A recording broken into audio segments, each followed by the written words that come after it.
Hello? Oh shit.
thing happened.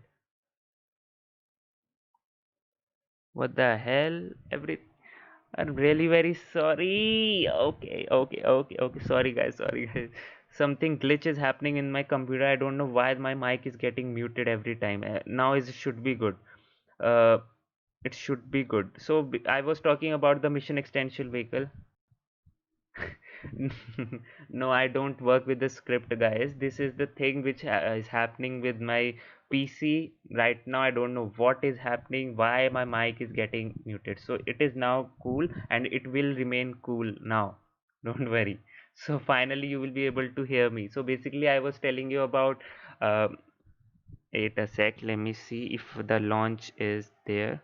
We should switch over to that. So it is still not there. We are waiting for it. So guys, yeah, I was telling you about this mission extension vehicle, which we have. This is basically used to increase the life of the satellite, and we have this here. It basically tries to dock with the engine bell. As you can see, something was getting inserted into the engine bell, and it was uh, the this mission extension vehicle was getting captured. So it is used to increase the satellites, you can say, life by 15 years, and this is the interesting payload we have. So guys, I'm really very sorry for the interruptions today you have to face. um, I don't know, something I need to figure this out why this happened today. I'm really very sorry. So hi, Canada, we have people from Canada here, UK, Louisiana, Wayne. Hello Wayne, hello Line. uh, hello from Germany, man. um, Sloth Cabin, hi, and Luis Carter. How can I forget you, right?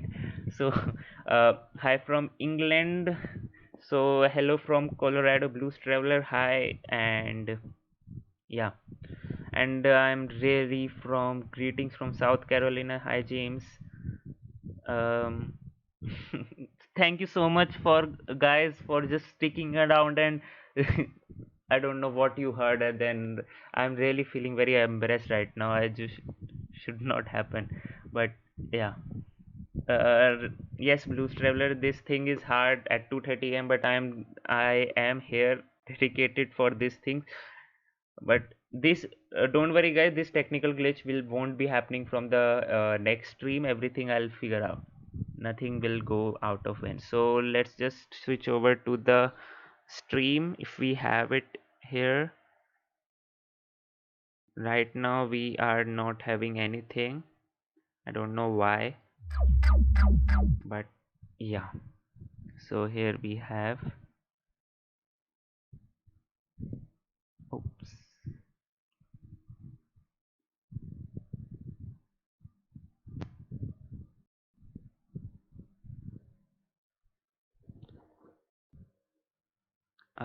Okay, so this is not being shown. Why is it not being shown? Let me just figure out what's wrong with the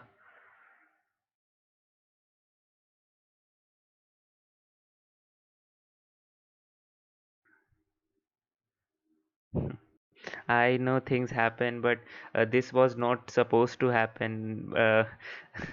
This is like thing which should not happen, and this happened.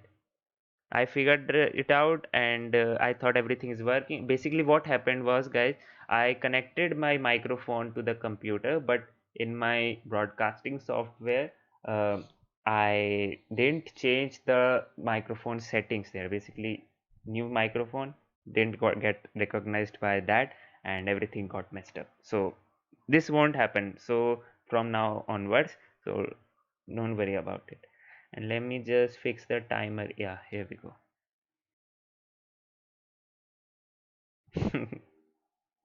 Okay, no problem. So as you can see right now, we are just waiting for the stream to come up, and once it comes up, we'll be having the stream. So if you want, guys, I can repeat everything which said, because we have time. As we all know, we stream has not started yet, so we have time. We can go on for the stream, I guess. Looking as in what happened to the, wait a sec.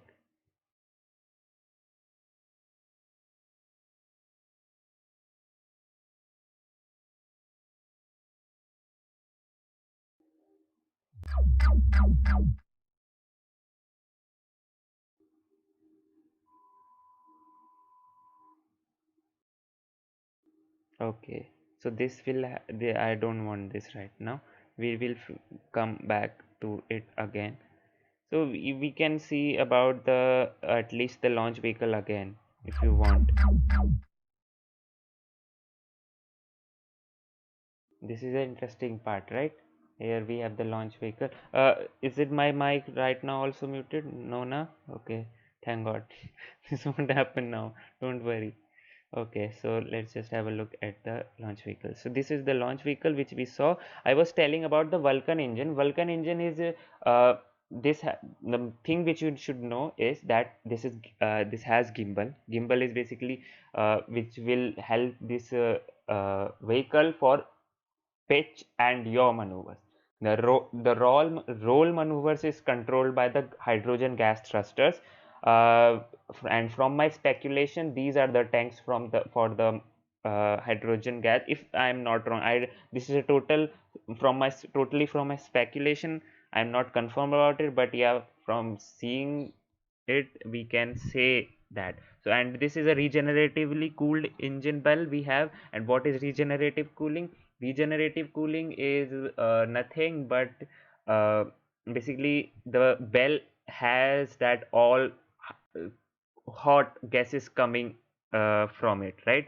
The bell only sustain that temperature, so its temperature gets very high, basically reaches that melting point of that metal.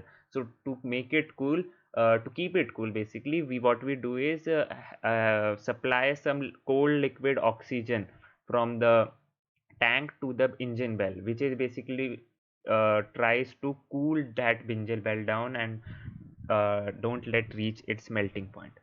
So that's it for this. And for the second stage also, the roll is controlled by hydrogen gas thrusters, and the gimbling is there in the this also. Okay, so this is this, and this is the vehicle equipment bay. This is sorry, this is where the avionics and all happens: telemetry, sequence tracking, and safety system. You can say this is the part wherein everything computer related is there in the rocket. Okay, so that's the thing about the rocket. So till now also we haven't got the stream yet. You can see the timer is there, but we haven't got the stream yet. Waiting for the stream to happen, and once it is up, I'll switch over to that. So let me just first of all see if any we got any update from them on the Twitter. Is there any time change or what? Because if there isn't, so there's tweet uh, their stream must have been up till now. Just wait a sec, let me just confirm it once.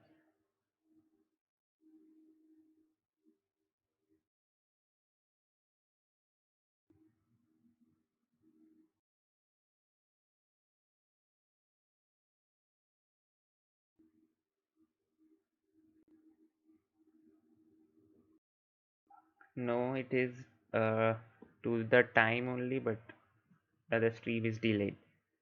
Nothing is there on the official social handle, and yeah, the time is till 22 minutes from the launch. We are 22 minutes from the launch right now.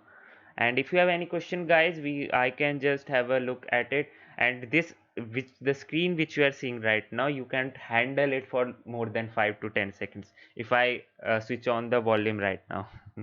This is what is wrong with this thing. You will hear only beep and beep and beep and beep. So yeah. And what else is there? Maybe we can play some Kerbal, and maybe we can reenact this mission. If you want, guys, we can do that. And I know my performance as, oh, okay, I'm really surprised that no dislikes were there in the video, in the stream till now. After Because of that glitches, I thought many dislikes would have been. So thanks to you guys. for bearing with me. And what is this now? Live at GMT 9:16 p.m. Okay, is it that only? Scheduled time.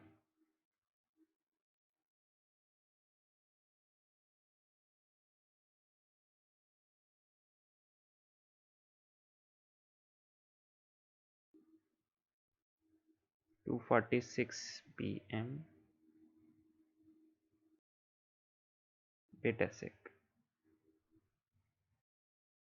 Is it, do we have anything else, line maze? Wait a sec, let me see if we have anything else, any other live stream, then we can switch over to that also. I think their France live stream is up, if I'm not wrong. Just wait a sec, if we see, if I can see.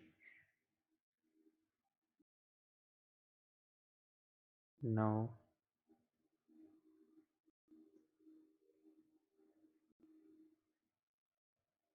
Nah.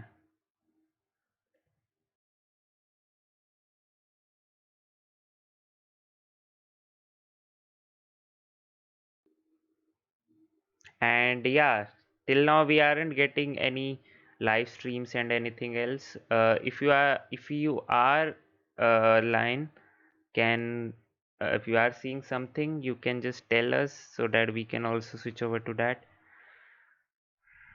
I don't think so. I also checked many stream sources, but there isn't anything right now available. And I think we won't be having any live commentary as in from their side. That's why they are taking so much of time.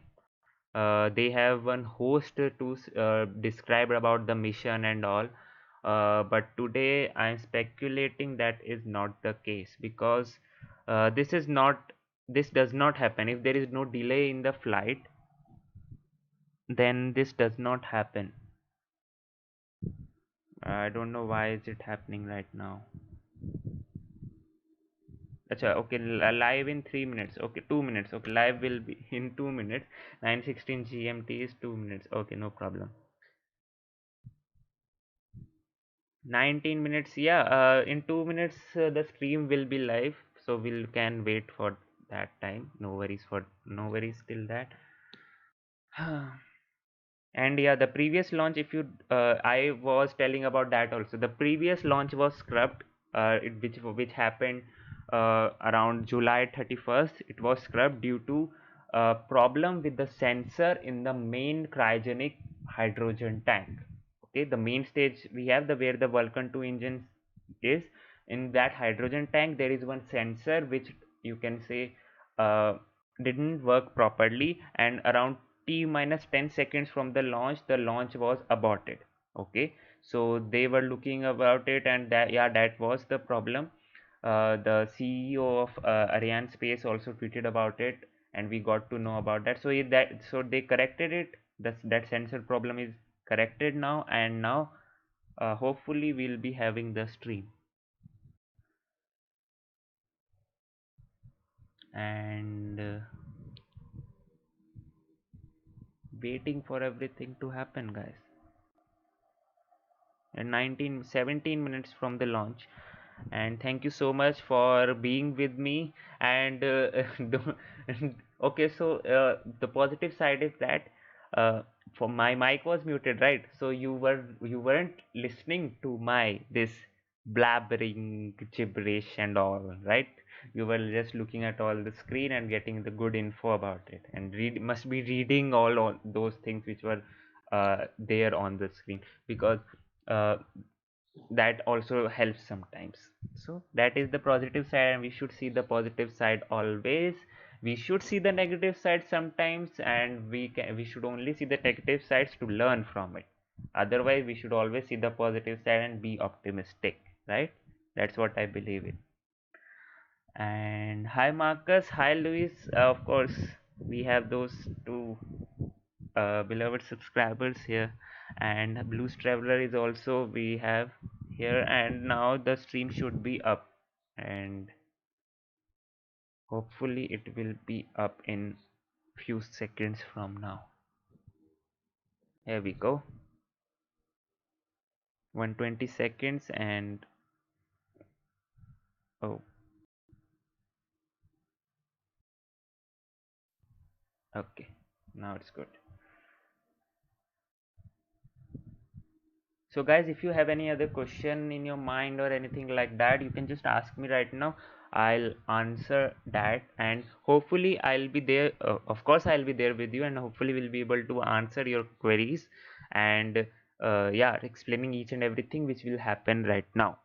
So one thing which is very interesting to note is that this French Guiana Space Center, uh, their control station, okay, basically their mission control, the people where the mission control people sit, that room is soundproof, okay. We have glasses there, but that glasses are also soundproof. No sound comes from that behind that glass. That glass is there for the public, basically for the public and media people to sit and view the launch and all those details. But in the mission control center, no, nothing, no sound comes from that side. That's what is the level of concentration required for a rocket to be launched, and that's what it gives. And we have one more thing here, that uh, uh, that is, just a sec. Oops. Yeah, and yeah, that is the exact replica. This will be launched from the space center in South America, okay. This will be launched from there, and exact replica of that space center, you can say, the control station I should say, is made in the French Guiana, sorry, the France, of course, the France, to have a look. Okay.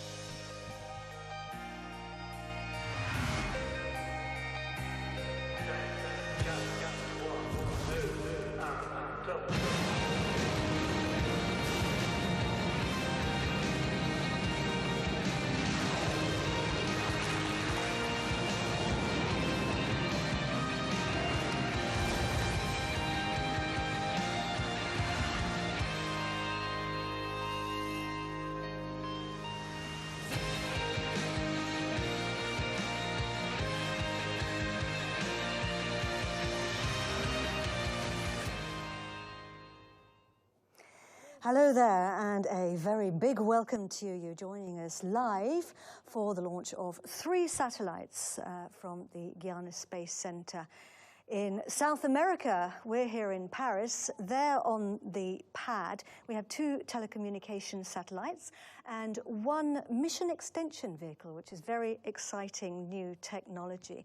Now, we're starting the program, we believe, with a red status panel. I'd like to introduce you to Stefan Israel, who is the CEO of Arianespace, the company launching the satellites. Thanks for being with us, Stefan.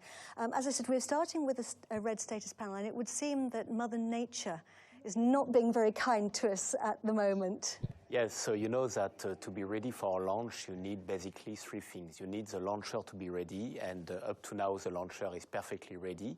You need the satellites of our dear customers to be ready, and they are ready. Guys, one thing to be noted is that the timer of them has turned red.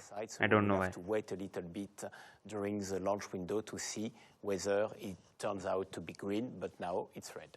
So just to explain that, we have a launch window tonight of about 47 minutes. A launch window, of course, is the time during which we can launch. We hope to launch at some point during our launch window tonight, and so fingers crossed for the weather.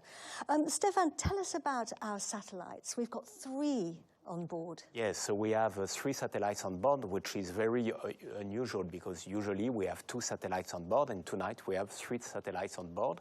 In the upper positions, we have Galaxy 30 for Intelsat. We have MEV-2, which is a mission extension vehicle for SpaceLogistics LLC, which is a subsidiary of Northrop Grumman. And in the lower position, we have BSAT-4b and Maxar. BSAT-4b is a Japanese operator.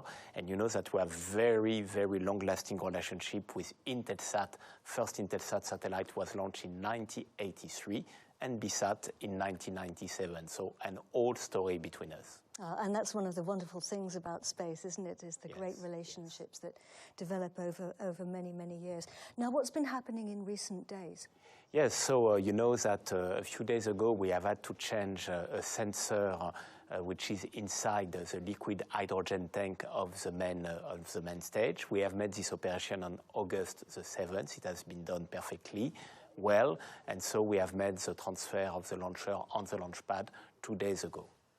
Okay, well, let's see if we can go over now to the Guiana Space Center, because, of course, as I said, Stéphane and I are in Paris, and in the Guiana Space Center, we can actually see there is the Ariane launcher on the pad. It's an Ariane 5, the heavy lifter of the Ariane family of launchers, and this is the Launch Mission Control Center, and this is Luce Fabregat. Luce, thank you very much indeed for joining us. Are you able to give us any more information on the situation tonight?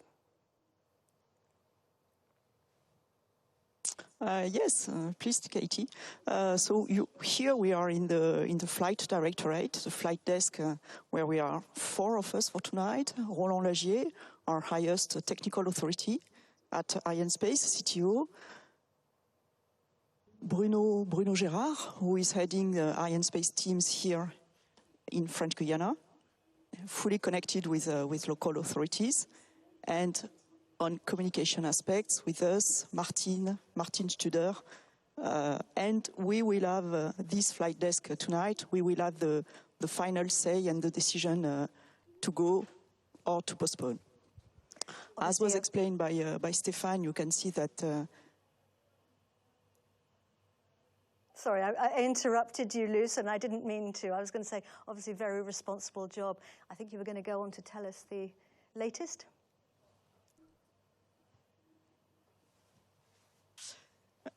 Yes, we as was explained by Stéphane, in fact, we need 3 entities to go, the satellites, and they are here in front of us. The customers are there, ready to go.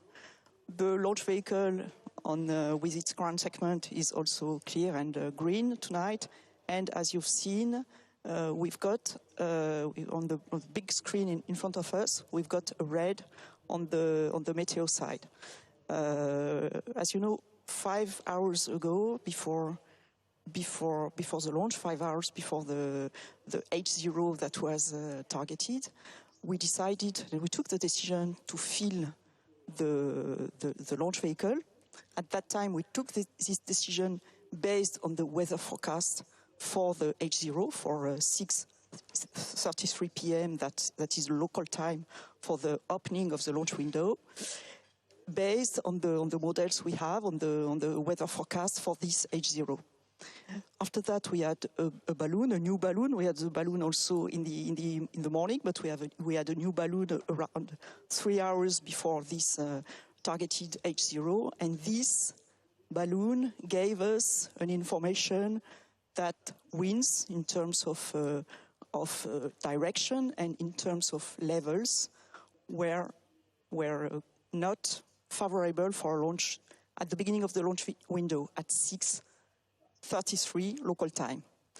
So we decided to have a new balloon, and this new balloon was launched a little more than 1 hour ago, and its data are being processed now, and we will have the results for these balloons in a few tenths of minutes, and that means we are no more in a position to target the beginning of the launch window, 6:33 p.m., and so the operations will go on, and we will stop the operation on the launch vehicle on the ground segment at -7 minutes before the launch. That is the beginning of the automated sequence, and at that time we will stop the countdown, and we will wait for the information coming from this new balloon for the last balloon of -1:30 minutes, 1 hour and 30 minutes, and based on this data, we will decide to go or not. And that means we will not target the beginning of the launch window, as I said, but we will target a new H0 at 7 p.m. and 4 minutes. Luce, thank you very much indeed for taking the time to explain that to us. So Just to recap, we are waiting now for the synchronized sequence, which starts at -7 for the countdown to stop at that point, which is what we are expecting to happen. Oops. Waiting for the range operations manager. À tous de DDO. Arrêt du décompte suite à un rouge lié aux conditions météo. Que tous les moyens restent prêts pour la reprise de la chronologie à 0-7 minutes en cas de retour au vert. Okay, so the range operations manager, just to translate that for everybody who doesn't speak French, has announced that we have a new launch time fixed, which is 7:04 Kourou time. Is that correct? Yes, so as explained by Luce, so we are now going to monitor the weather, and if there is a positive evolution, which can happen, then we should be ready for a new launch slot, which should be at so in Kourou it will be 7:04, and the decision will be made 10 minutes before. So I think we will come back 10 minutes before 7:04 to see how the situation is evolving, and if this red turns out to be green, which would be positive. Otherwise, we will wait up to tomorrow.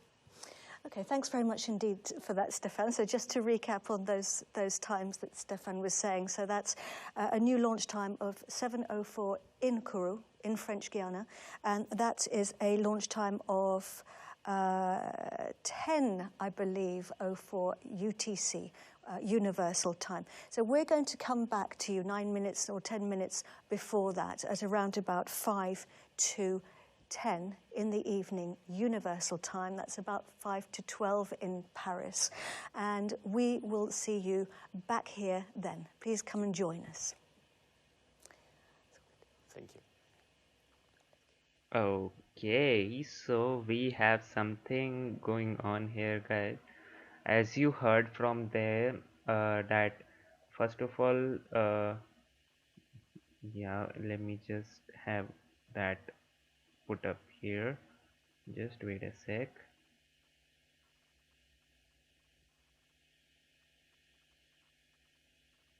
Yeah. So as you heard from them, guys, like we have right now some time until we get any liftoff. So the problem which occurred was their weather balloon, with the weather balloon which they launched. Okay, so they had some, you can say, a decision was taken to launch another balloon which was of new kind of a thing, new kind of made or something new, something must be there, and their data is being processed right now. Okay, so what is this weather balloon all about? So let me just tell you what this weather balloon, why they are launched and what data they give. So weather balloons are basically they are like, you can say, blimps. If you have played GTA 5, you know what blimp is, right? So that is like that, and they acquire the weather conditions which are in the upper atmosphere. Okay, so they are there to have the wind condition and the weather condition which are in the upper atmosphere, and that should be noted down, because the rocket will eventually pass through the upper atmosphere, and we don't want the upper atmosphere to be like a drastically windy or rainy or some stormy or something like that.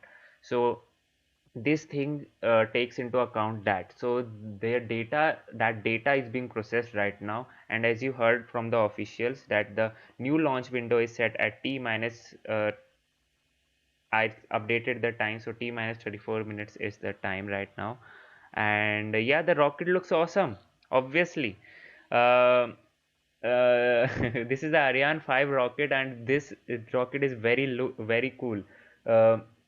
This, as you can see right now, they will be back at T minus 9 minutes. So this, if it would be better if I pull up the Kerbal, and we can have a, you can say, till then uh, we'll try to make the replica of this mission. Okay, so let's just try to do that.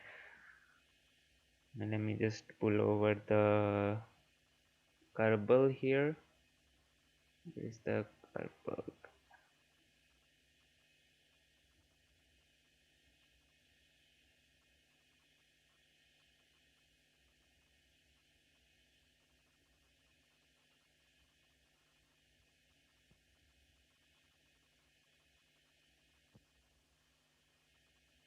Okay, loading.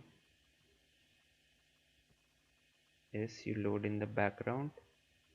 Till then we do this. Okay, let me just put this over here.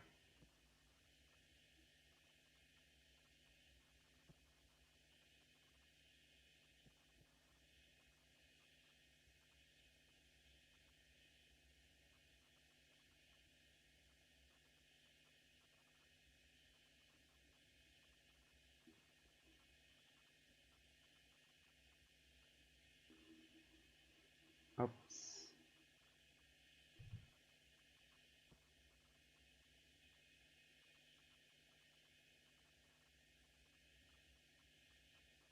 I know what to do. This thing takes some time. This is now it is good. Increase the size here.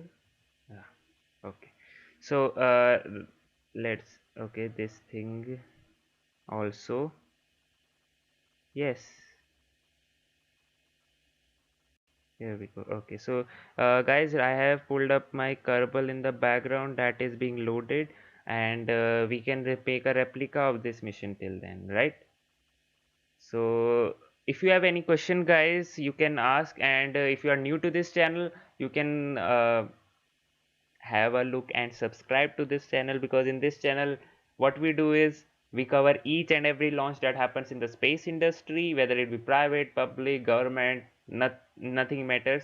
Will be here to provide you the best info we can, all the prerequisite knowledge which is required to view the launch properly, and basically try to explain what all those little bit of nitty gritties that happens in this uh, mission control and the rocket science and all. So if you want to learn all that and you are curious about it, you can just click on that subscribe button, hit the like right now, because in this channel you will find all that.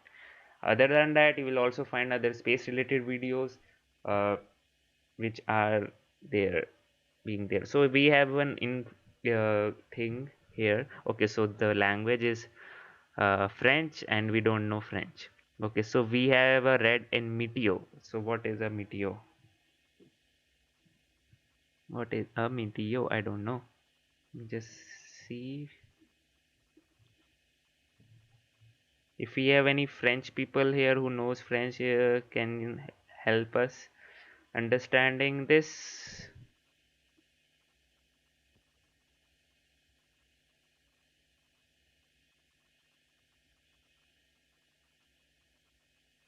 Weather. Okay, meteo is weather. Okay, okay. So we have a uh, problem at weather.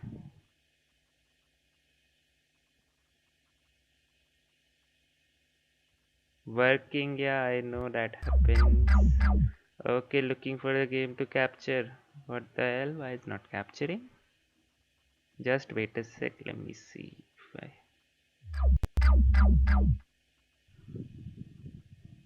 What is wrong with this?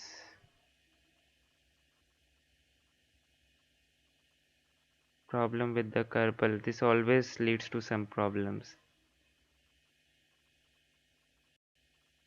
and I don't like that.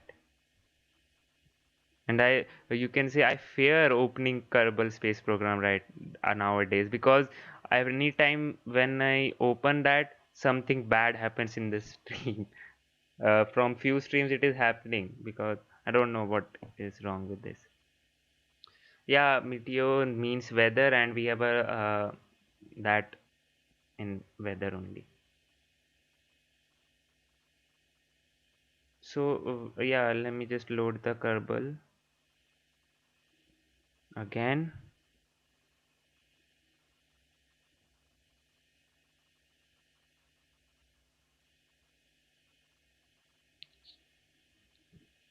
So till then, guys, if you have any questions or something like that, you can just chat in. Okay, now it's loading. Now it's good. I'll switch over to that so you can see at least some screen switching. You won't be bored.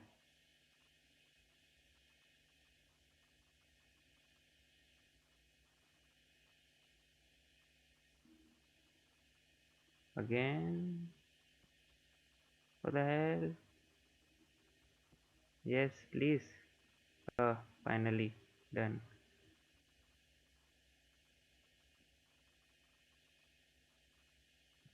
Here we go. So the Kerbal is being loaded, and guys, we have 27 minutes, and the live broadcast, as we all know, will start at around t minus 10 minutes. So we have around 17 minutes from to do anything which we everything which we want, right? So let's just do it.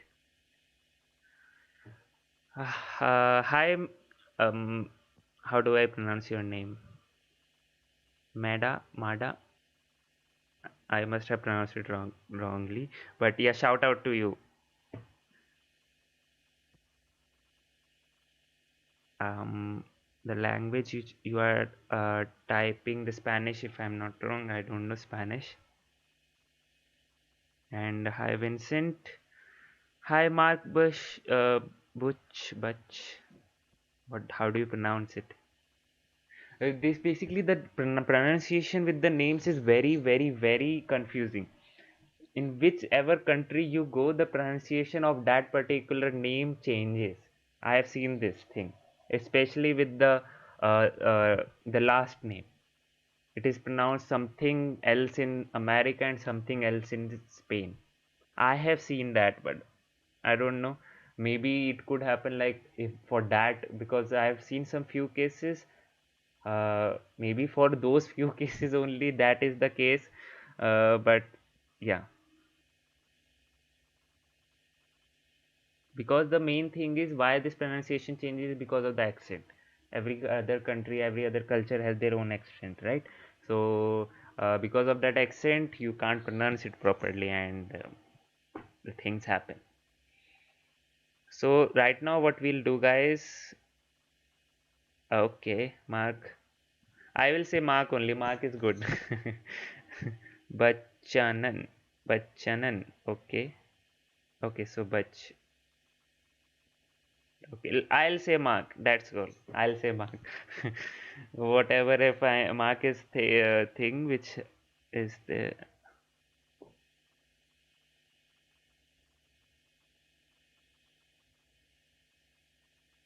Oh, okay, okay. Blues Traveler. Thanks for translating. So that is Jose, if I'm not wrong. Basically what happened right now. We had a halt at, you can say, a change of time. I would say the change of time at t minus 7 minutes due to weather, and that weather is because of their data is being processed right now. The data of their weather balloon is being processed. They launched the weather balloon right now, and yeah. Sairam. Okay, so Sairam is some Sai Ram means something in the country where I stay. So, do you mean to see that, or it's something like the other thing, Mark? So, first of all, guys, tell me, is my voice okay? Should I decrease the music or increase the music? Can you just type in the chat for the game, basically the game sound? Is my volume okay?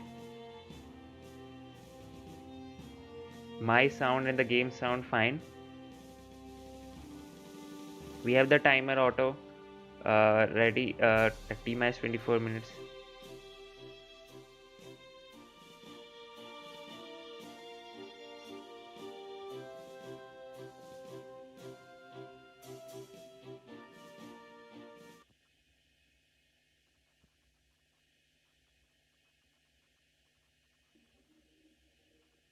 Okay, thanks, Honey. Thanks, Blues Traveler. Sound and that is perfect. Awesome to hear. Okay, what is this? Falcon 9 Crew Dragon. Okay, recover it. I was doing, must be doing something with that. Okay, so here we are in the vehicle assembly building. We'll be, since Kerbal space program has collaborated with ESA, so we have a very good, you can say, up to scale rocket of Ariane 5. So I'll open that only.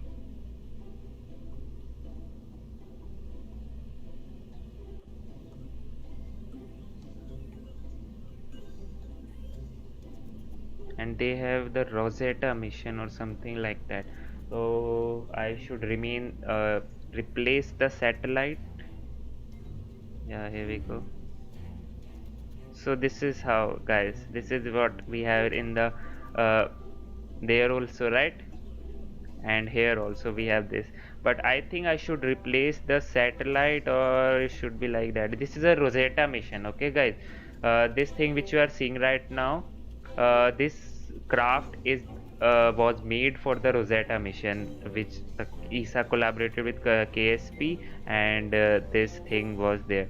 So guys, if you just want to see the launch, that's okay, but I also don't haven't seen the, you can say what, the payloads, but I could try to make 3 satellites, but that would take time only. We are always interested to see the launch, so it would be better if I just launch, right?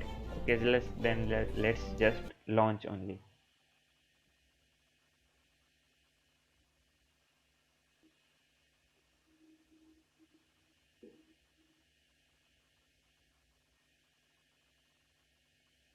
So right now guys, if you are new to this stream, we are at hold for the actual game, means the actual launch, because of the weather issues, and here we are trying to replicate the same mission. So let's just have a countdown here. Throttle up, ICS on, RCS enabled. Okay, so 10, 9, 8, 7, 6, 5, 4, 3, 2, 1, 0. Okay, I thought something would happen. Okay, no problem. So roll.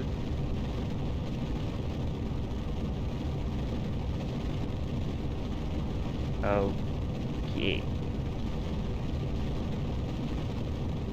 looking good right now, but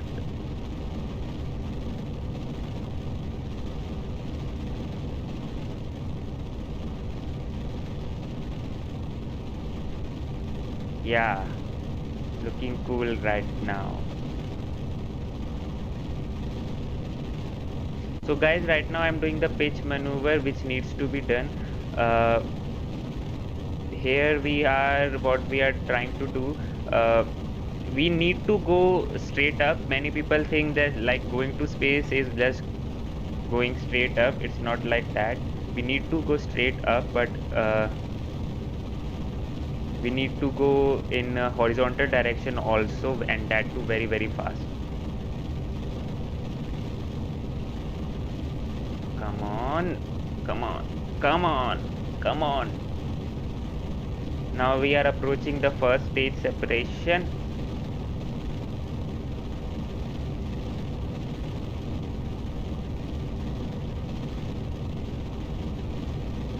Solid booster is now and separate.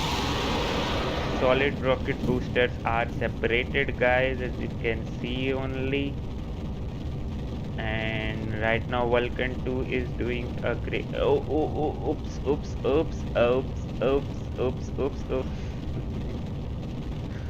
I thought we are in the upper atmosphere, and that's why I tried to do that. No worries, I need to launch again. Guys, is the voice of the launch, and you can say my voice with the engine noise, is it good, or should I decrease that thing? Because that sometimes, okay, so we'll now be able to correct our timer also. Okay, so we launched early first time, now we'll be able to launch it properly. So 10, T minus 10, 9, 8, 7, 6, 5, 4, 3, 2, 1, 0, ignition. Okay, roll. Stop. Roll. This is necessary.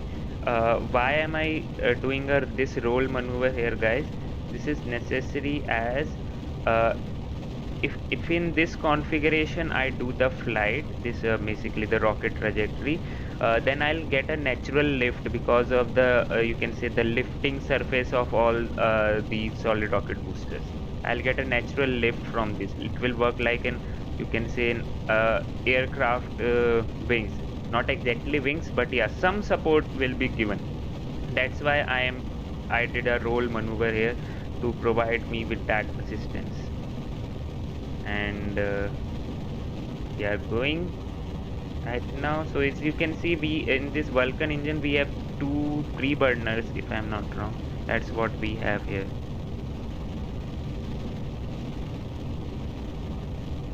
And the solid rocket booster is doing the maximum work right now. This is the Ariane 5 being launched. Oops. Maintain the trajectory, please. No, I won't do anything right now because this time also that thing was happening. So solid rocket booster separation confirmed, and we are now boosting with the main engine only. Once that also depletes, I am aiming right now for 120 kilometers at apoapse, and then of course for geostationary orbit we have some I don't know what we have for the Kerbal space program, but yeah, we do have some apoapse for that. But I'll try to aim some roughly around one. Let's just see what happens. Everything is looking good right now. The first stage is performing beautifully, and we are above the atmosphere. So this is the upper atmosphere, right? Or what the hell? Why is it getting such a roll power? I don't know. Okay, no problem. Stabilize yourself. Okay, looking good. Now looking somewhat good.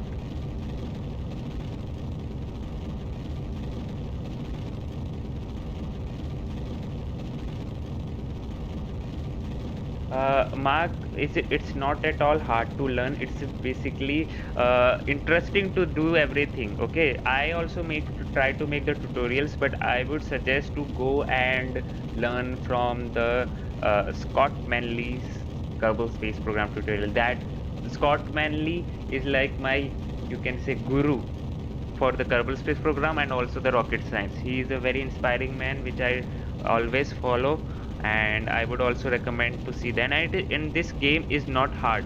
For initial players, this would look like an hard game because this is not like a GT or something like that, in which you don't need any prerequisite. For this, you need to learn how to play this. Okay, so for that you need tutorials. So you need to invest time on those tutorials, and I would say that is the investment of time only. I won't say anything else because uh, once you know how to play it, then the space program is yours. If you are a space enthusiast just like me, then you want to do everything you want to do in your space program, then this is for you. This is a simulation for that, and that's why I love this game. It gives you freedom to do anything you want. Design your own space program, go to the moon, go to Mars, go to Jupiter, anywhere you want, and do the missions. So yeah, for initially it's not hard, but yeah, it needs some time, and once you know how to play it, then it is very enjoyable. The first stage is depleted. Here it goes the fairing. Here goes the separation and the ignition of the second stage. Aiming for 120 kilometers.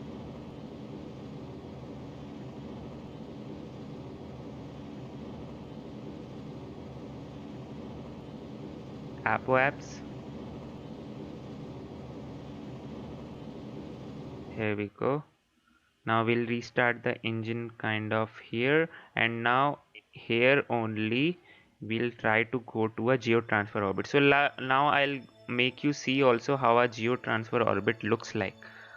If you say, let me just say like this is a geostationary orbit for this apoapse. Say this is a geostationary orbit. Wait a sec, let me just confirm only and do. Wait a sec, let me just confirm only what's a geostationary.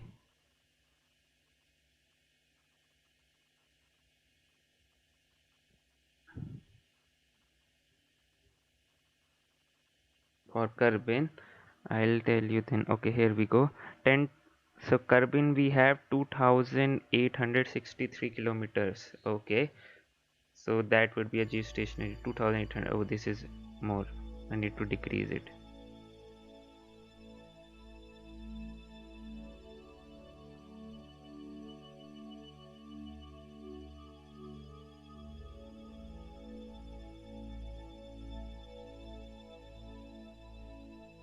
Okay, this is looking good. So now this is the geotransfer orbit, guys, where you can transfer from geotransfer orbit is an orbit from where you can perform the transfer of the orbit to geostationary orbit. And what's a geostationary orbit? Geostationary orbit, guys, is basically an orbit which is synced with the Earth's rotation. So the orbit of the satellite and the rotation of the Earth are synced. Means the orbital period of the satellite is 24 hours. So it will always and always face one location on the Earth if you have placed in a satellite placed in a geostationary satellite. Okay, so that's what we have. So let's just time warp and see. And I'll try to have a geostationary orbit, but believe me, that would be very hard for me to do, and I think we don't have much time also for that. But yeah, we'll do that. At least take this into a geostationary transfer orbit. Oops, here we go. The HM7B engine burning right now, providing us the necessary thrust to reach the geos transfer orbit, and from there the onboard propulsion of the satellite is used for transferring that into a geostationary orbit. So as you can see, guys, right now the engine bell is being warming up. The color is changing a bit.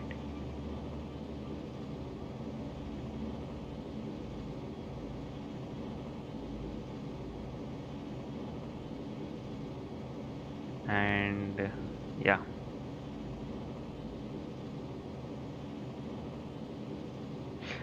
I always recommend people to play. You inspired me to play Kerbal Space. Thanks, Blues Traveler, for your appreciation. I always recommend Kerbal Space Program to everyone who are interested in this, because once you are in this, once you know how to play this and you are in this, then it's like a heaven for you. You will always be playing this and doing your own space things in this. So yeah, that's the thing. So right now we are in the geospace transfer orbit, as you can see. So we can detach the satellite and go on for a geostationary orbit. So what we can do is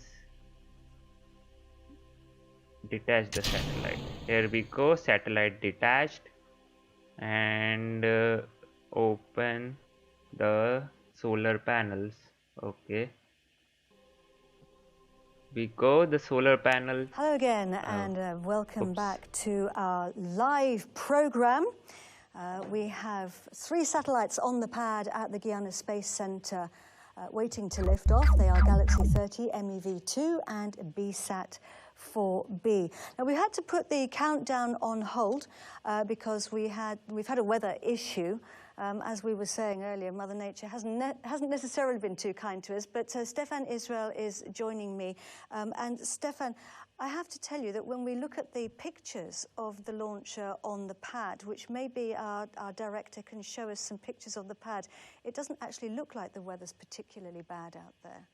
Yes, but you know, you have two reasons not to launch due to weather conditions. The first one is when you have storms, and this you can see it. And the second one is when you have negative high altitude winds, and unfortunately you do not see it. But look at the screen, the meteo is now green, so we can go tonight. So that's good news. So we've got a new launch time, and there you can see the launchers. So on the pad, the Ariane 5, the heavy lifter of the family. Our original launch time was 6:33 Kourou time. That's 9:33 Universal time. And you can see there. Suite au retour vers des conditions météo, le nouvel H0 visé est 22h04:00 TU. Je répète, le nouvel H0 visé est 22h04 minutes TU. Le temps décompte démarra à 21h57 minutes 00 TU. Good. That means that the Range Operations Manager has now announced that everything has gone back to green, and we have a new launch time, which is 10:04 Universal Time, which I believe is 19:04, I think, in Kourou, in French Guiana. So that's good news. That's great, yes, that's great. So I'm going to let you go now, Stéphane, and head back to your teams. Thank you very much for joining us. We hope to see you later. Thank you, Stéphane Israel, ladies and gentlemen. And I'm going to introduce us now as well to Damien Gilles, who is an expert who's going to be joining me for the rest of the programme. Damien, thank you very much for joining us. Do take a seat. So, Damien, let's just talk about the status panels, because we could see those status panels on the screen. Début de la séquence finale lanceur. Sorry?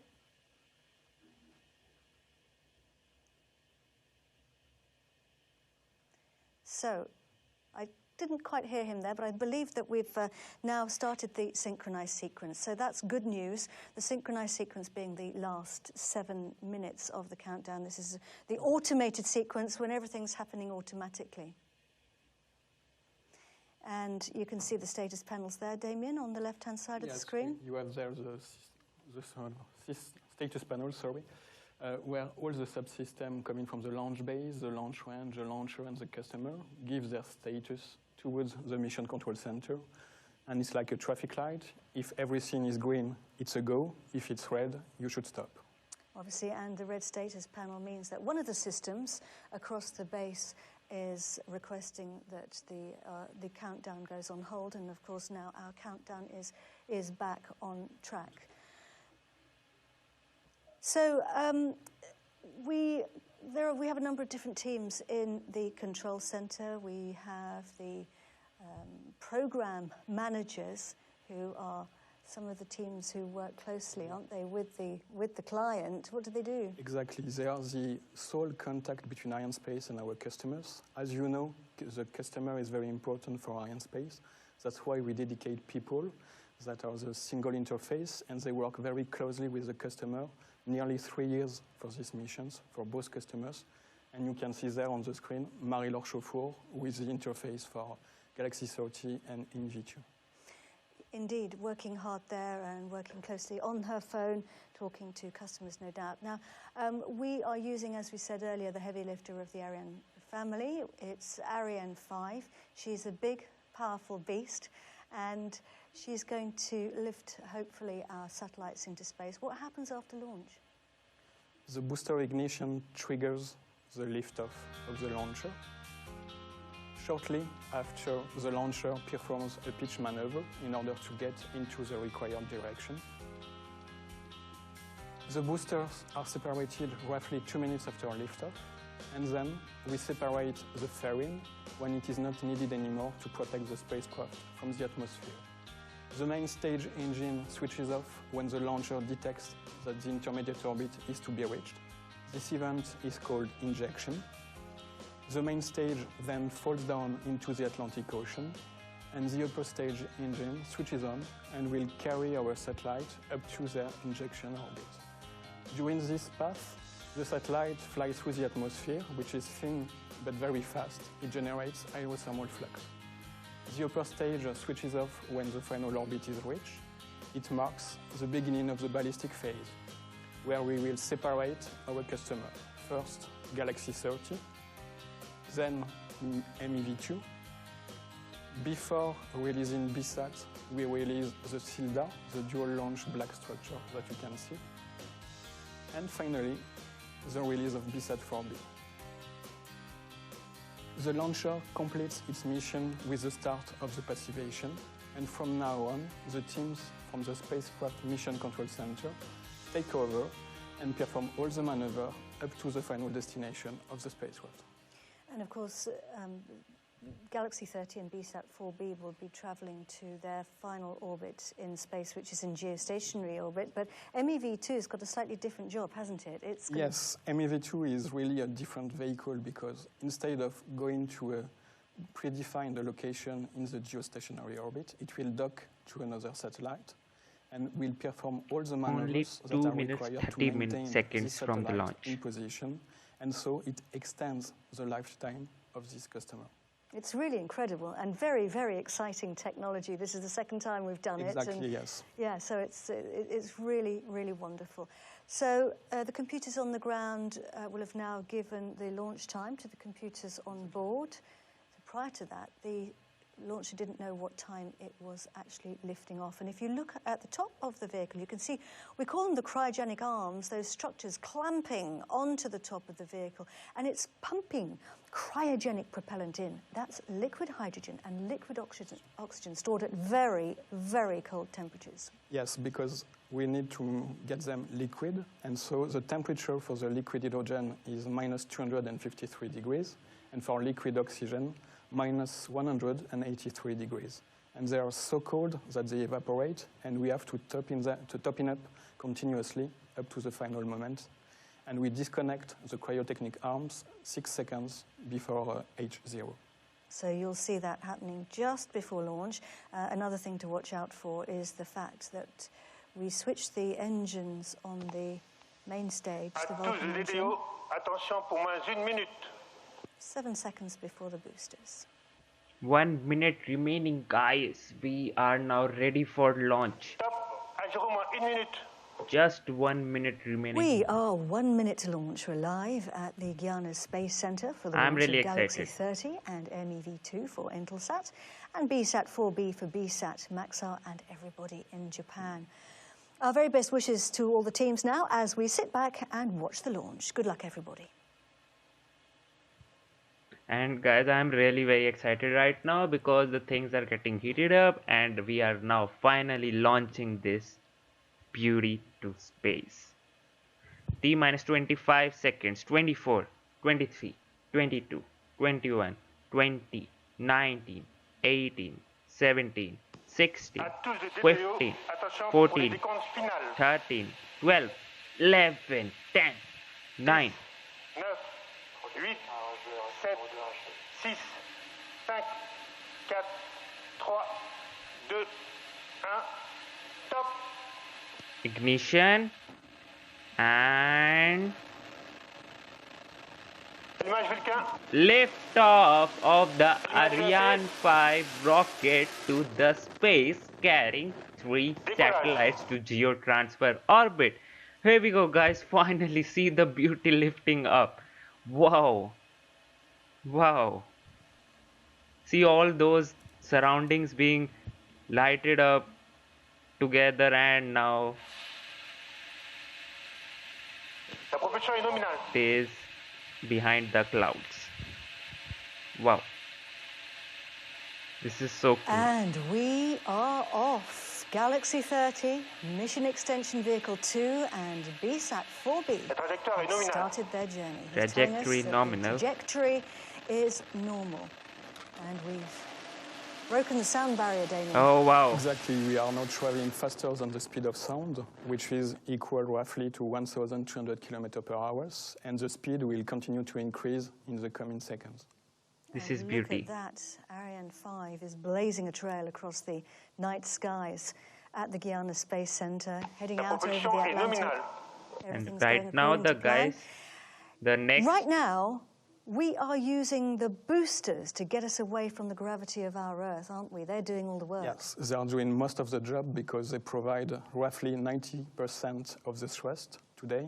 It is equivalent to 13 jet engines for each boosters. And their job is really to push us away from ground and to provide sufficient velocity to the launcher.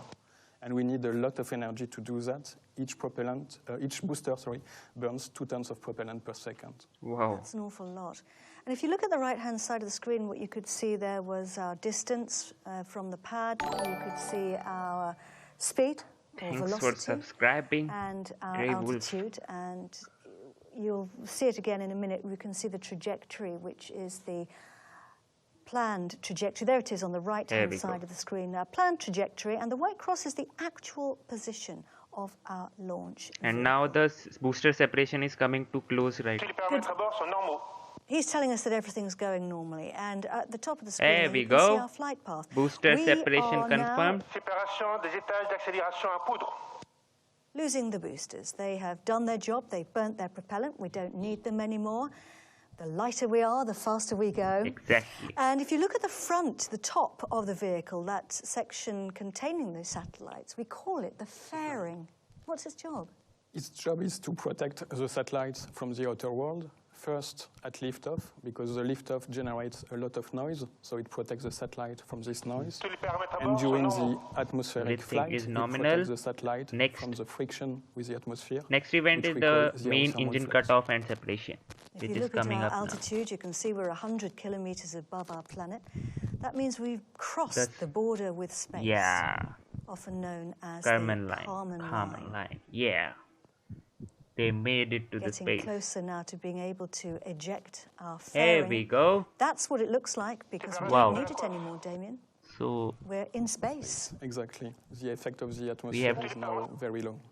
So we don't have enough thickness we can in the see the atmosphere satellites now, guys. for friction to bother us. We And can see our two satellites satellites. for the first time at the front there. You can But see there are three. Galaxy 30 and MEV-2. And then there's a black structure. That's called the cylinder. Yeah. And inside that is BSAT-4b. Exactly. You can't see it right now, but we hopefully will see that later.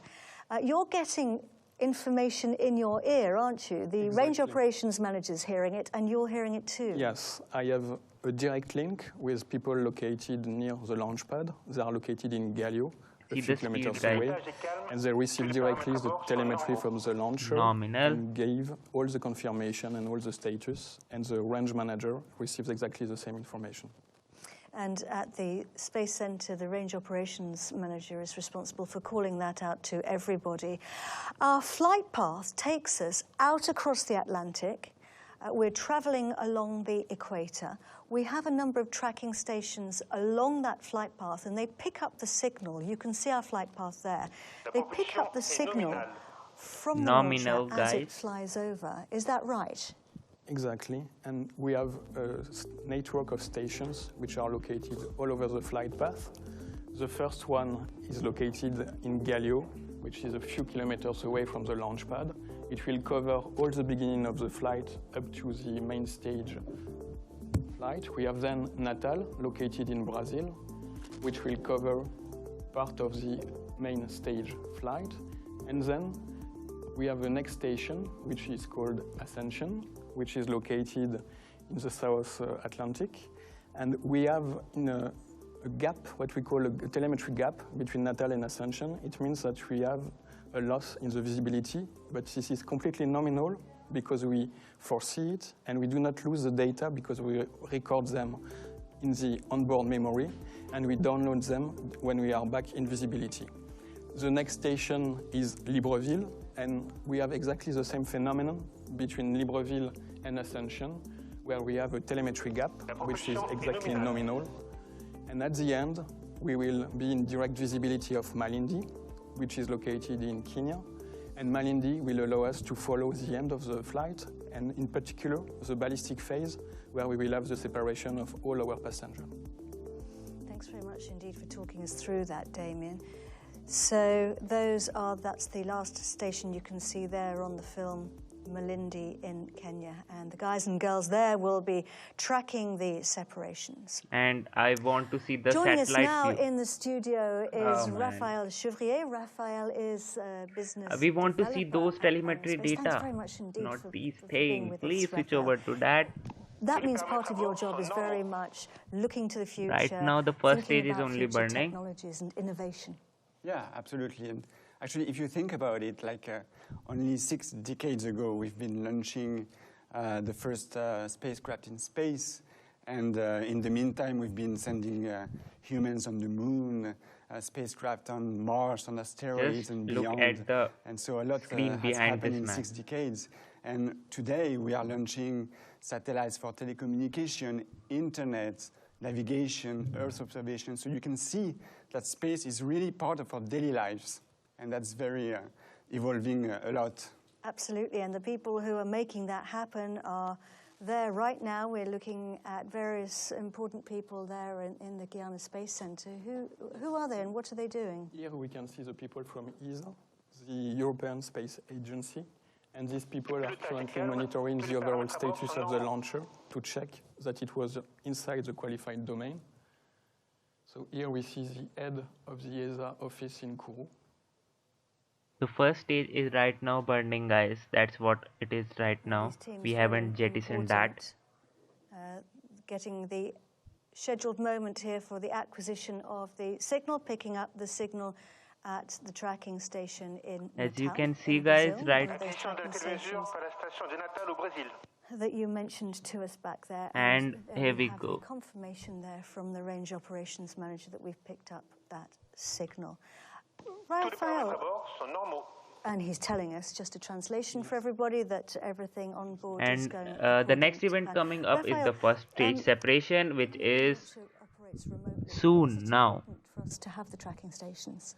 Well, it's very important for, I would Yes, say, two main Steven, that's reasons. the The first thing. one is safety. SpaceX, It's Rocket always Lab. safety first when it comes to launch satellites in space. Finally. You really need to make sure that you have visibility of over the whole launch sequence, and especially in dynamic phase of the launcher. And so, And main engine you cut really need to off, have, and know how to react if something happens. And then the second is here we you go. collect The data, first and stage then you separation know more confirmed, about and the second stage ignition. And we have separation there of the main stage and ignition of the upper stage. This is very much now the next phase of our journey. And the range operations manager has confirmed that we have the upper stage engine switched on. The upper stage is a very important piece of kit. I Its job want is to deliver say our one thing. If you see the graph, there is one thing which is going below. If you see the graph there, the graph is not properly straight, right? Right? It is going below and then going up. Might be scheduled, or might be problem with the visuals only, the pixelating thing. But I am pretty sure that should not go below. Maybe everything goes correctly and we are in the correct orbit. And this orbit is really important for our customers. Yeah, I mean, GTO orbit, GEO orbit has been used intensively to launch telecommunication satellites mainly. And it's very also important because the satellite stays on a fixed point. Is like following the rotation of the Earth. It's like when you are like holding your child's hand on a roundabout, then you're staying at the same position with respect to your child when your child is turning around. So it's very important that you can deliver services daily, like 20 hours a day. And right now we're looking at a replay. This was 10 minutes and 28 seconds ago. We lifted off from the pad at 7:04 French Guiana time. That's what it looked like. It was a really beautiful launch. It was incredibly impressive. I always feel a bit sorry for these guys because they have to watch the launches on screens, whether you're in mission control or whether you're in launch control.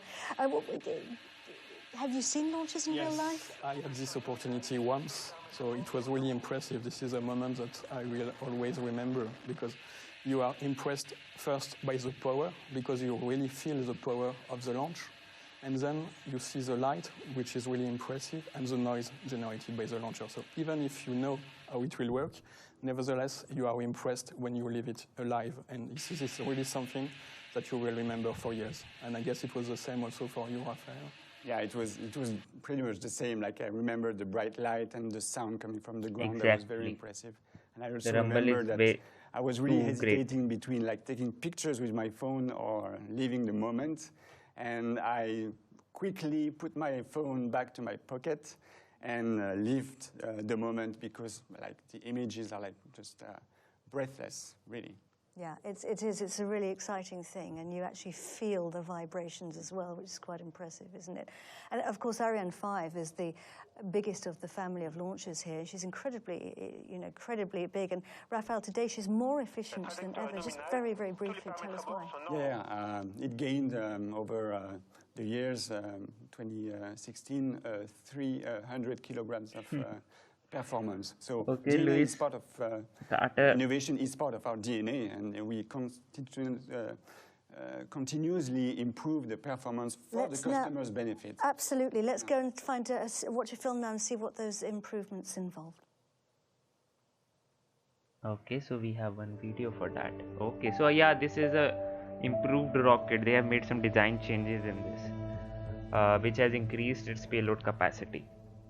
Well, for the Ariane 5 performance increase, we've introduced the so-called Performance Increased Competitiveness program, which is mainly addressing two axes. The first one is elongating the tanks to put more propellant inside. This is in the ESC part. But secondly, we were elongating the equipment bay, the VE-BH, to enable much more payload inside the Ariane, and introducing also a more innovative membrane, which will also be used in the future in the Ariane 6. Soon as we finished PIC, we had to start with PIC because the market was demanding much more performance. It was basically increasing the space below the CILDA, the so-called double seat adapter, increasing the space in the cone, and last but not least, lowering the apogee to also serve the sub-GTO. With all these measures, we gained additional 500 kilograms of performance. Okay, that's a quite interesting info. The philosophy for Ariane 6 is a totally different one to Ariane 5. Of course, we build up on our heritage of the Ariane family, but for Ariane 6, we use the modular design from scratch to make it versatile and scalable for all customers and the fast-evolving market. Among all the different things we have at stock, I would like to mention Icarus, our innovative carbon Ariane upper stage, fully made for performance jumps into orbits which we have not visited yet. For example, the cis lunar orbit. And these are topics which we have in our pipeline, thanks to all of our good engineers, our excellent teams, which make it happen. Thank you to all of them. I haven't seen one, Luis Carter, but I would love to see one. Signal. We've heard from the range operations manager. They're telling us that everything's going normally on board. Everything is going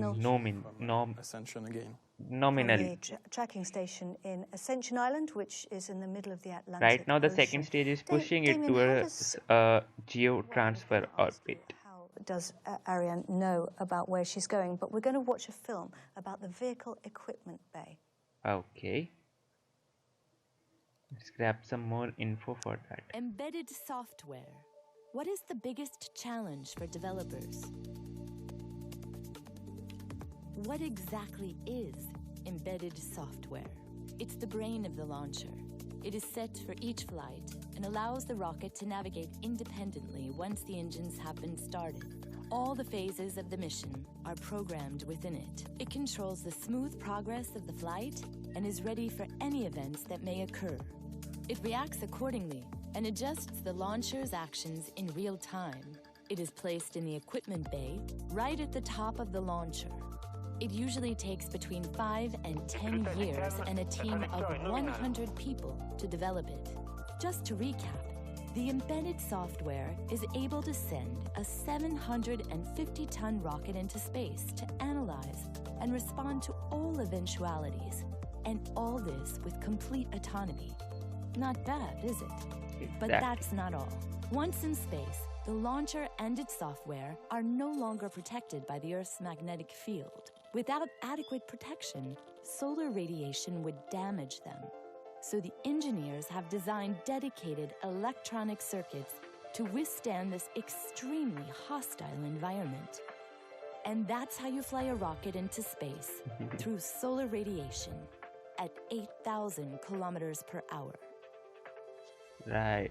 Well, when you see such an extraordinary advanced technology, Liz it's no Carter, wonder that okay, people from I all would over the be, world I watch would love to our go with you. launches. And we've been asking you to write in on social media. Tous les paramètres à bord sont normaux. Everything's going well. To write in and ask us your questions. And the guys here have done a little triage and picked out a few questions. I'm going to start with you, Damien. A lot of people have asked us about the new rocket which is being built, Ariane 6. And a lot of people are really keen to know, will she be able to carry people? Well, the first step, of course, is reliability, because if you want to carry people, you need a very reliable launcher. And reliability has always been of utmost importance for Ariane family of launchers. It was the case, of course, for Ariane 4, and then in Ariane 5 again. For Ariane 6, reliability will be, of course, a key requirement. And I would like also to recall that for Ariane 5, at the beginning of the project, we have a project named Hermes, for which we were supposed to carry people. And this is why we have a really reliable, redundant launchers in terms of reliability. Yeah, and Europe also developed pressurized modules. So I agree with you, Damien, that Europe has everything needed to do that. The experience, the technology, and as a matter of fact, this market is getting stronger and stronger. I mean, right now, astronauts are going to the International Space Stations. Tomorrow they will go to the moon very often. And we know that our European astronauts take off from Russian launchers. Tomorrow, maybe, probably from American Thanks, Andre, launchers. for Just subscribing. imagine what the emotion it would be to see a European astronaut taking off from Kerbal. It would be just amazing. It would be fantastic, wouldn't it? It would be really wonderful.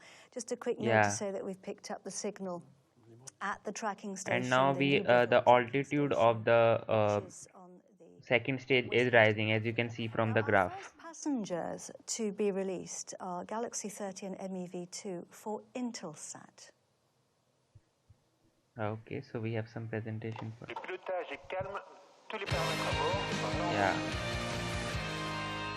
It's a pleasure to be with you today to celebrate the launch of our newest satellite, Galaxy 30. I want to start by thanking two long-standing partners for their ongoing commitment to Intelsat success. Arianespace, with our 62nd launch together today, and Northrop Grumman, which has manufactured 11 Intelsat satellites. It's an especially exciting launch day for us at Intelsat because Galaxy 30 shares a ride to space with Northrop Grumman's second mission extension vehicle. Our Intelsat 1002 satellite will be the very first customer of MEV-2 services next year. We were proud to partner with Northrop Grumman on their historic MEV GEO orbit servicing mission earlier this year, and we look forward to pioneering this second mission with them. Thanks, Edgar. Thank you to the Intelsat planning, engineering, and operations team who have been passionately involved in the Galaxy 30 and MEV-2 programs. There's also a deeper purpose and significance to these launches. Every new Intelsat satellite in space means that we're able to connect even more communities, businesses, and governments, and in turn, to empower even more people with life-changing connectivity and communication services. Galaxy 30 is Intelsat's first satellite to utilize 4 frequency bands, with C, Ka, Ku, and L-band services. It will play a key role as part of our C-band cable distribution neighborhood in the United States. It will also serve network, enterprise, and government customers with its extensive coverage of North America, including a hosted payload for the Federal Aviation Administration in conjunction with our partner Leidos. Thank you, enjoy today's launch, and go Galaxy 30 and MEV-2. Every satellite launch is important for us. Our satellites are our assets in the sky. This particular launch replaces one of our very key video neighborhoods for our media customers over North America. My name is Pascal Fromont. I'm the Director for Product Management of our Media Business Unit here at Intelsat. Galaxy 30 will be there to enable this richer, higher quality content to reach the viewers and to keep entertainment, news, and sports reaching homes at its best quality in a way that is hyper reliable, always on air, ready to be consumed. This launch is not your typical launch. Since the launch of our first satellite back in April 1965, so that's 55 years ago, Intelsat has launched 150 satellites. This is the 151st satellite that we launched. But it's actually the very first satellite that has 4 different frequency bands. It will enable a slew of new applications. It really takes a village to design, build, test, launch, and then operate a communication satellites. It's really amazing how we pull together these different organizations with a common goal. We all really enjoy this kind of work. We get on the console at launch minus 10 hours. And once they ignite those solid rocket motors, it's 100% commitment. So you go through this wave of anticipation, worry, calm, and then relief. And then we open the champagne at the end when it's successful here in French Guiana. We're here with a mission. We're here to connect people around the world. It's really a very inspiring business to work in. And Galaxy 30 and MEV-2 are the 22nd and 23rd satellites that Arianespace is orbiting for Intelsat. Pretty impressive. We are coming up to the acquisition time for the tracking station in Malindi. So wait. Okay, we have that tracking station. So they're now following our launcher. Back to our questions from our viewers. Raphael, Lucy has asked us, is Europe planning any missions to the moon or Mars? Well, I will start with Mars because it's a very good timing to ask these questions, because 2 weeks ago, as you probably know, there is this Perseverance spacecraft developed by NASA and took off from the US. It's going to Mars, it's going to the surface, it's going to grab samples there. And 6 years after that, in 2026, there is another spacecraft developed by Europe, which will take off, go there, grab the samples in orbit, in the Mars orbit, and bring it back to Earth, and it's going to be in 10 years from now. So this is a good example of long-term cooperation in space. Yeah, no, it is, and it's incredibly exciting, and these are really inspirational and wonderful missions, aren't they? So we have another question, actually, the same one for you, Raphael, because Juanita is quite a related question, has asked us, are you working with other space agencies like NASA, for example? Oh, absolutely. I mean, we are working, like Europe is working with almost all national space agencies in the world. And, well, talking about NASA, just to give you an example, next year, Ariane 5 will launch a very important project. This is the James Webb Space Telescope. A lot of people are waiting for this to be in space. It's going to go at 1.5 million kilometers from here. Next year? And it's going to observe the deep space, for example, stars or galaxies that have been formed right after the Big Bang. So it's a very major project. There are many, many more projects that are made in cooperation. That's incredible. This is going to be giving us even so more finally James Webb Telescope will be launched next year. So that's very, very exciting. And we'll have a lot of pressure on our shoulder on this. Sorry, I ment even more information than Hubble. I meant to say, yes, of course. So this is the scheduled upper stage cut-off time for our engine of our upper stage. So we are on altitude and at the right speed, and we are now going into the ballistic phase, Damien? Yes, we have a nominal confirmation for the shutdown of the upper stage engine. So that's good to know. Ballistic phase means that we're traveling without propulsion. We're cruising without the engine, and we're entering into the next phase now.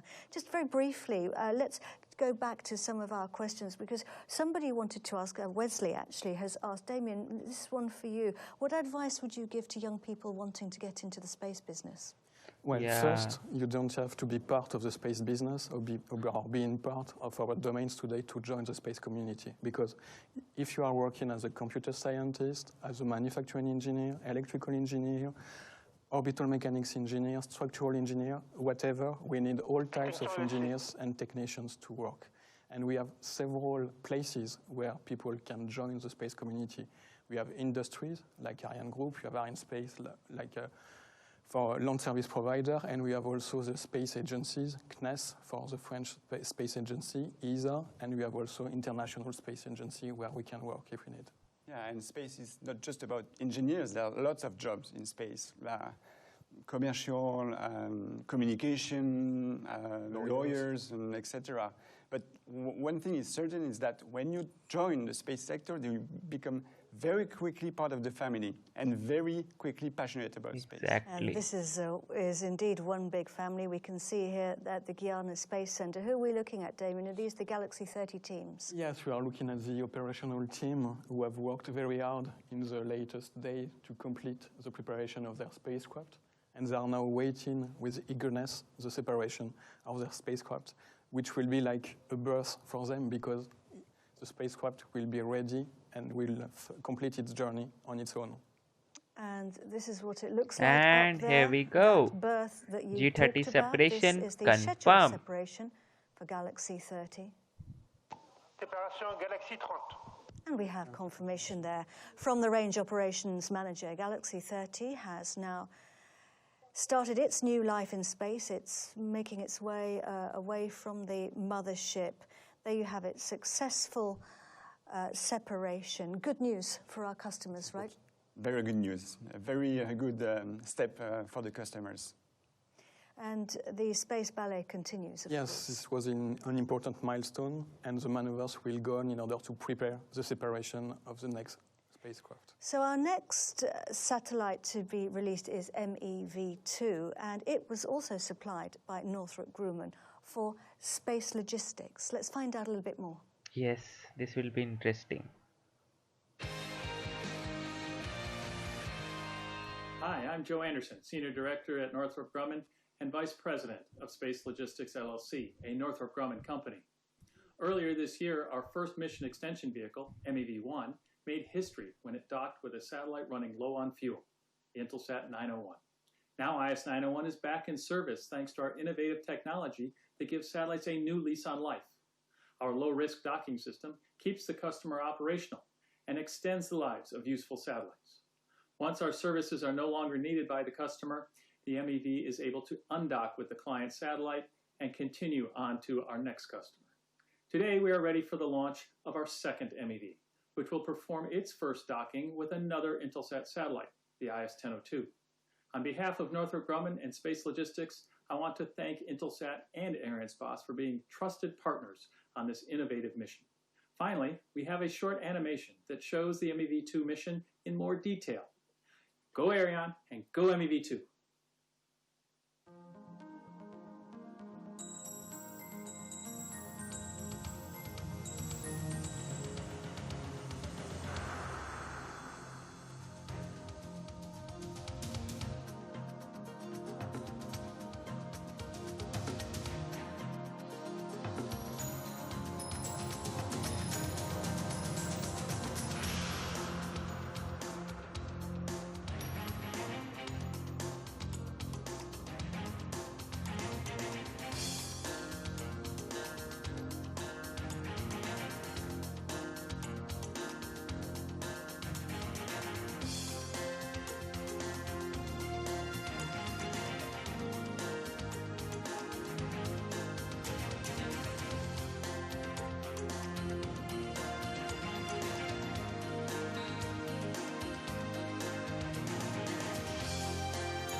So yeah, that's the thing. Oh, Interesting. it's pretty impressive stuff. It really is, isn't it?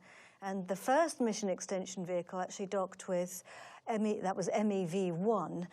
That was launched on board a Proton rocket in October 2019, and it docked with Intelsat 901 in February 2020. So that was this year. And I mean, it's really exciting, isn't it? Yes, this technology is really amazing. As you have seen in the film, it combines several innovative technology. First, you have to ensure a rendezvous with the customer.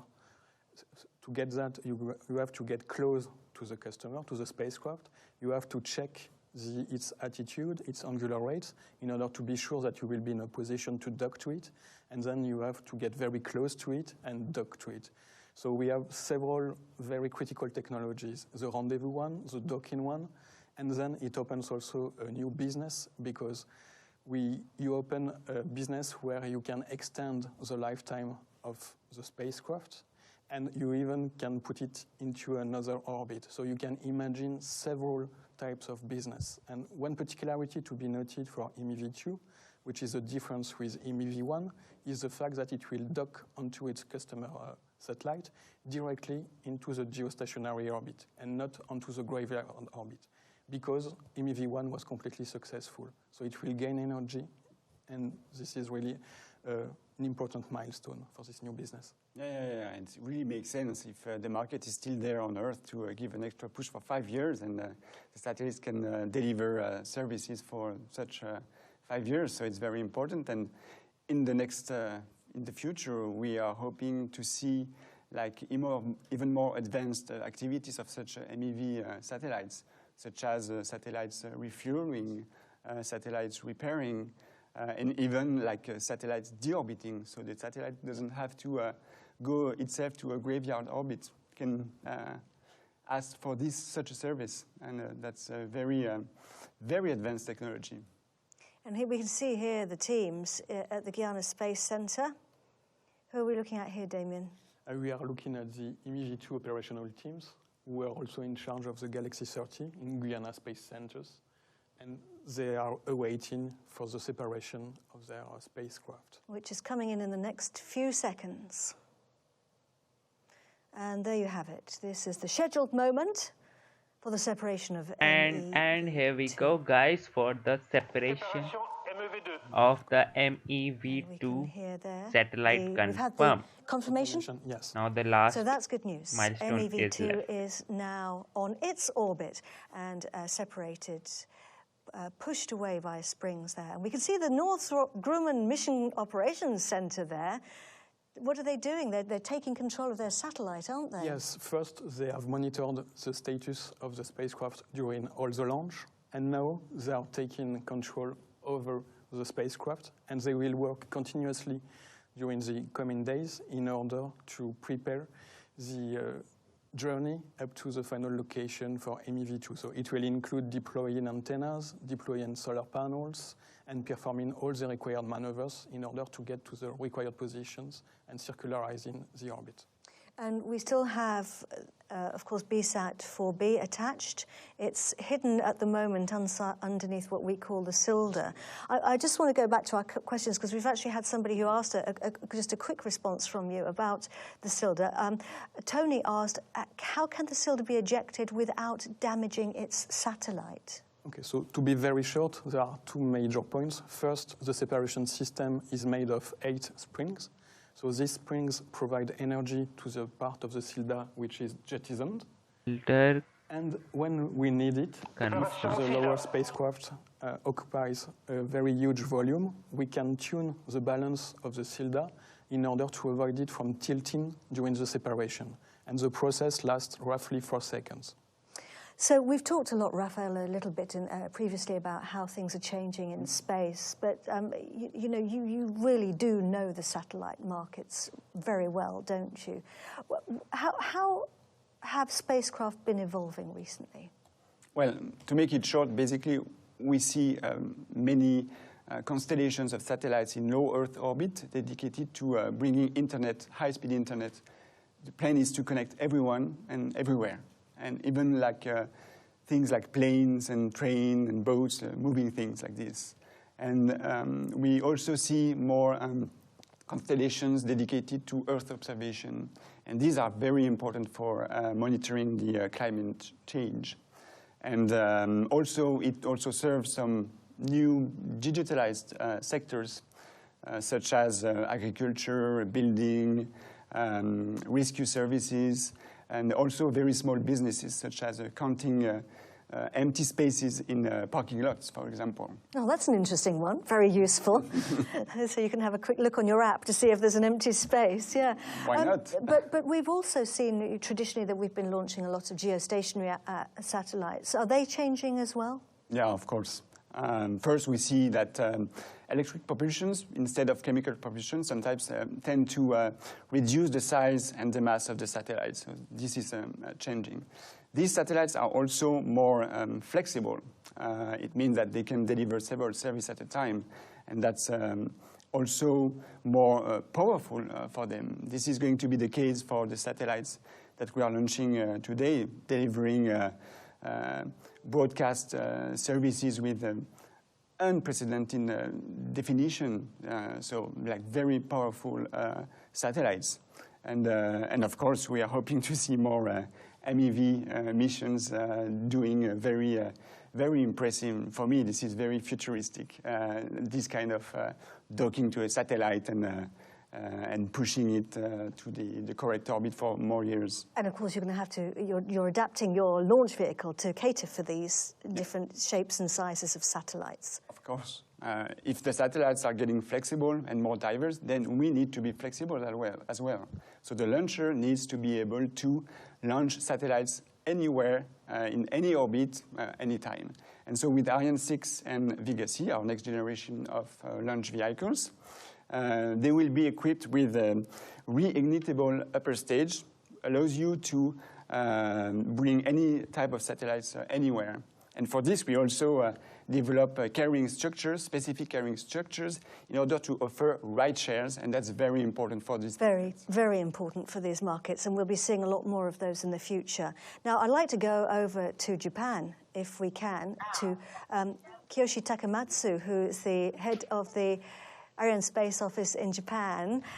Kiyoshi, I think it's good morning, isn't it, rather than good evening? What time is it there? Yes, then here it is a good morning in Tokyo. The Kuru is just on the opposite side of the Earth, so that the time difference is just 12 hours. So it's the same time than 7:44, but it is in the morning, and we are 12 hours ahead, so that we are now on the Sunday, August 16. And where are you exactly, Kiyoshi? Yes, and I am at the customer BSAT headquarters on the third floor. I'm at an office of the President Inoue. I will try to show him.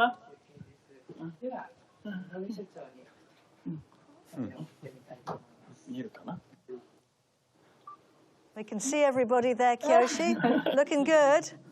Lots of yes, waving. Hi, gang. Can you see that?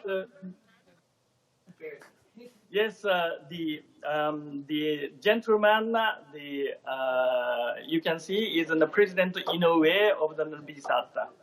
So he's not alone. He is with the expert of the BSAT. And today is, and as you know, that's a very important milestone for the BSAT, MAXA, and Arianespace. And all of them, the BSAT is now the congratulation of the nominal separation of Intelsat and G30 and MEV-2. How many satellites has Arianespace actually launched for Japanese operators, Kiyoshi? We have launched the 31 satellite until now, and then soon it will be the 32. So that this is a good score. We captured about the 75% of the Japanese market. And also that the BSAT is a very loyal customer for us. They have launched all 10 satellites with us, including today's BSAT-4b. Well, let's hope, Kyoshi, that in a few minutes' time you will be able to all drink a glass of champagne. It will be an early one, though. Yes, then it will be a little bit snarly, but then today is on Sunday, so that then after Ariane complete its mission, we will do our best. Very good. Thank you very much indeed for joining us, all of you from the BSAT offices there, and our best wishes to all of you. Thank you. So, as we know, Maxar supplied BSAT-4b. They have a very long history of expertise of building all kinds of satellites. We're going to watch a film, and that's going to be followed by an interview which I conducted a few days ago during our previous launch show. So let's find out more now about Maxar.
Well, joining me now is Paul Este, who is the Vice President of Customer Relations at Maxar Technologies. Thanks very much indeed for being with us, Paul. Just give us a little bit of information about the structure that the satellite is built on. Yes, the BSAT-4b satellite is built on our 1300 structure, which is our heritage structure. We've used it for all of our geocommunication satellites for many decades now. Whether the service is direct-to-home, such as the BSAT satellite, or it's fixed satellite services, or mobile, or including direct audio radio, which we do for SiriusXM. We also adapted the 1300 structure for a planetary mission. We are sending the structure and the spacecraft out to Psyche, which is an asteroid beyond the orbit of Mars. That'll be launching in a couple of years. And we've also adapted it for a lunar mission for the power propulsion element, which is the first element of the Gateway program, which is going to ultimately land the first woman and a man on the moon in 2024. So it's quite an adaptable, flexible, and reliable structure. And again, we've been using it for many years. That sounds very exciting, and it sounds like you've got a lot going on. You're obviously doing a lot of work on innovation. Yes, we are indeed doing a lot on innovation. Over the years, we've added, of course, 3D printing, as many people have. We're using innovative techniques in terms of manufacturing satellites, including augmented reality, virtual reality, and modern techniques of manufacturing like that. Is this the first time you've worked with Japan? No, actually, we've had Japanese customers for several decades, all the way back to NSTAR in the mid-90s. Recently, of course, we've had the BSAT customer. This is the second one we've done for them. We did BSAT-4a. This is 4b, both providing high-definition direct-to-home television for Japan, including several 8K HD TV channels, which are spectacular when you see them. And before this, earlier, about 5 years ago, we did 3 satellites for JSAT Sky Perfect. Paul Este, thank you very much indeed for joining us, and best wishes now as we get close to separation. Thank you very much. So I was talking to Paul Estée there a few days ago, but it's incredible. They're doing some really exciting stuff, aren't they? I think he has summarized pretty well how space is evolving. Like we've heard moon, asteroids, Mars, 3D printing, additive manufacturing, and we've heard also reconfigurable satellites. And this is also like a game changer for the telecommunication market. Reconfigurable satellites in geostationary orbit is very important because satellites can switch from frequencies. A single satellite can do this in order to diversify the services, and they can also point at very specific locations on Earth. And here we can see we're getting close now to the moment, the scheduled moment for separation of BSAT-4b. And this is what it looks like. The satellite being... And we have the confirmation from the range operations manager. So this is excellent news. Congratulations to everybody. Congratulations to everyone at BSAT, to everybody in Japan, and congratulations also to everybody at Intelsat. Good news indeed, Damien. Yes, it is an important milestone to have this confirmation.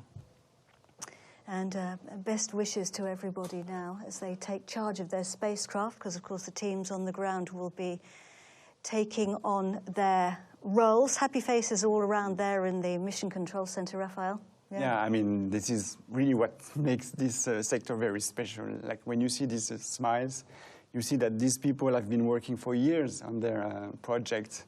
An operator of satellites can book its location in space up to 7 years in advance before the launch.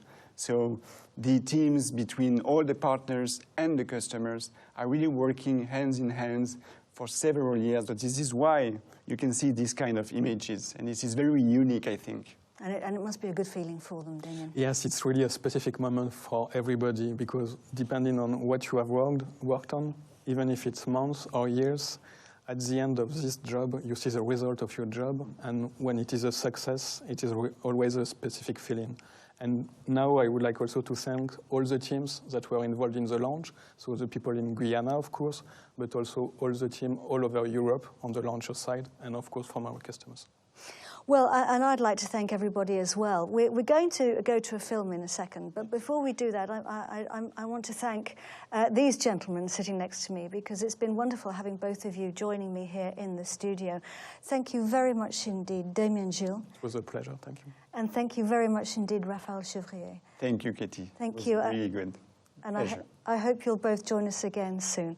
We're going to go to a film now, because we are celebrating the 40th anniversary of the Ariane launches.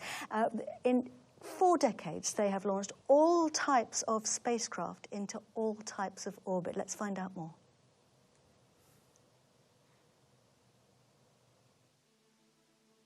Ariane 1, the first launch vehicle designed in Europe, lifted off for the first time in December 1979. It was designed from the outset for geostationary launches. This made it perfect for the growing communications satellite market. Europe quickly capitalized on this opportunity in 1980 by founding Arianespace, the first commercial space transport company. The first member of the Ariane family logged 11 launches between 1979 and 1986 for both government and commercial customers. With this success under its belt, ESA quickly developed Ariane 2 and 3. Arianespace would carry out 17 missions with these 2 launches from 1982 to 1989. Ariane 3 added the ability to perform dual launches, sending 2 satellites at a time towards geostationary orbit, and this technique would quickly become the hallmark of Arianespace. At the end of the 1980s came Ariane 4, a launcher that used the same basic design as its predecessors, but was even more capable. Because of this rocket's capabilities, Arianespace captured fully half of the global market for commercial launches. Ariane 4 was retired in 2003, passing the baton to the newest family member, Ariane 5. Once again, the idea was to boost its power to handle increasingly hefty telecom satellites, while also maintaining the strategy of dual launches into geostationary orbit. At the same time, Arianespace decided to expand its family by offering launches on the storied Soyuz rocket from the Guiana Space Center. This service started in 2011. Then in 2012, Arianespace introduced a new light launch vehicle, Vega, developed by Avio at the initiative of Italy. Vega clearly showed Europe's expertise in solid propulsion. With this trio of launchers, Arianespace now had a complete family capable of handling all types of missions, whether into low, medium, or geostationary orbit. Ariane 5 has now been in operation for 24 years. It has carried out over 100 missions, including some very prestigious ones for the European Space Agency. As it hits 40, Arianespace must now tackle new challenges. Competition has grown fiercer over the last decade. Satellites are changing as well, in line with new uses. Spaceborne objects will be increasingly diversified to address a wide range of needs. Not only space probes and telescopes to help us better understand the universe, but also programs designed to make life better on Earth, with space applications that benefit everybody. The Arianespace family is evolving to address these changes, thanks to teamwork with our space agency partners. A new version of our light launcher, Vega C, is ready to enter service. Moving to the heavyweights, Ariane 6 will soon be in operation. Offered in two basic versions, it will be highly versatile. Ariane 6 could also address the smallsat market, for example, on missions shared with geostationary satellites. Its new restartable upper stage will make Ariane 6 especially effective in the deployment of mega constellations. To ensure its cost competitiveness, ArianeGroup, the industrial prime contractor for Ariane, has totally revamped its industrial organization and added innovative new processes, such as 3D printing. 40 years on, Arianespace is more than ever a key to European space strategy. We continue to deliver independent access to space for European agencies and governments, while also providing satellite operators from around the world with proven launch service excellence.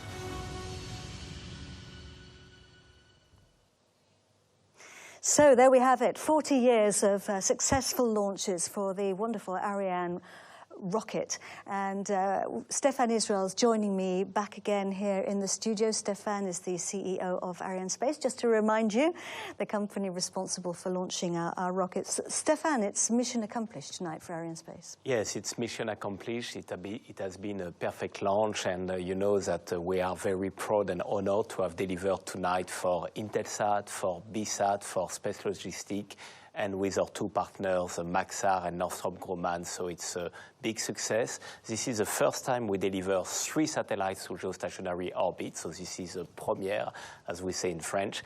And this launcher was the most capable we have ever launched, with 10 tons available for the satellite. So many innovations tonight for us. A lot of firsts tonight. And of course, every space program involves hundreds, sometimes thousands of people working together, sometimes for many years. Who's made tonight's mission possible? Yes, so regarding what the launcher has accomplished, we must thank tonight many partners. We must thank ArianeGroup, which is Arianespace mother company, and which is a prime contractor of the launcher, delivering the launcher to Arianespace at Liftoff, what we call H0. We must thank CNES. CNES is a design authority of Ariane 5, and CNES is our daily partner in CSG, and you know that it has been very hard to work in CNG during the COVID conditions, and we must thank our partner in CNES CSG for that. We must thank ESA, which is at the head of the overall program of Ariane in Europe, and so a big thank to ESA, and for sure we must thank Arianespace team who have worked as hell to make this success possible tonight. And we had to be a little bit patient, didn't we, for the launch tonight, but we got there in the end. Yes. Thanks, Stéphane. So let's see if we can go over to Luce now. Luce Fabregat in the Mission Control Center at the Guiana Space Center. We're hoping that we can join her because she will be, of course, with the teams there. Luce, what's the atmosphere like? We are, I think you can look on our faces, we are really relieved and very happy and if I may, Stefan, I would like to say a big thanks to all the teams. I know that people have been spending weeks and weeks here and working tirelessly to achieve this launch. So thanks a lot to everybody. And now the journey is over for the launcher, but the journey is starting for the satellites, and they have already acquired the signals, the first signals from the two ones we have separated for Intelsat, Galaxy 30 and MEV-2, and maybe they have already they are close to acquire the signal for BSAT-4b for Japan. So everything seems fine. Then as soon as they have the signal, they will start the operations, first having the energy, and so for that deploy the solar panel towards the sun, and after that start the propulsion sequence. And they all have chemical propulsion, so it will take a short time for all of them to get to their final slot in orbit, and we wish them all the best for their lives.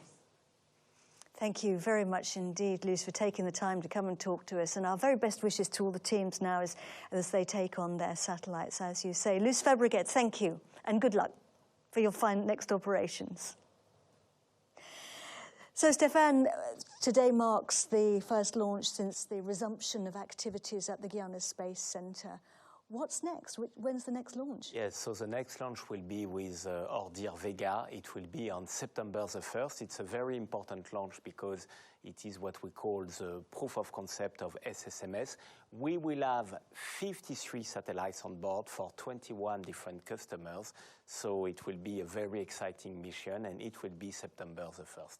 And I really want to thank all our teams in Guyana. Luz has mentioned the fact that the teams have been working for months now. They have arrived in Guyana at the end of May, so we are now mid-August. So you can imagine that with our customers, with our partners, how we have had to work to make this success tonight. So thank you to all of them. And we will be back September the 1st with Vega, and it will be a great event as well. Great. Well, thank you very much for joining us, Stefan. And thank you for joining us. We'll see you back here again on the 1st of September for that launch. Until then, I hope you'll join us then. And until then, from Stefan and from me, goodbye. Goodbye. Okay, so that was for today's launch, guys. And yeah, so let's watch the replay.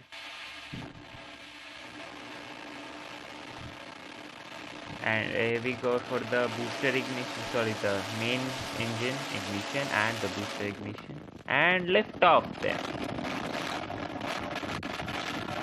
Liftoff is always and always beautiful. This was such a beautiful one, lightening up all the surroundings and just making its way through the space.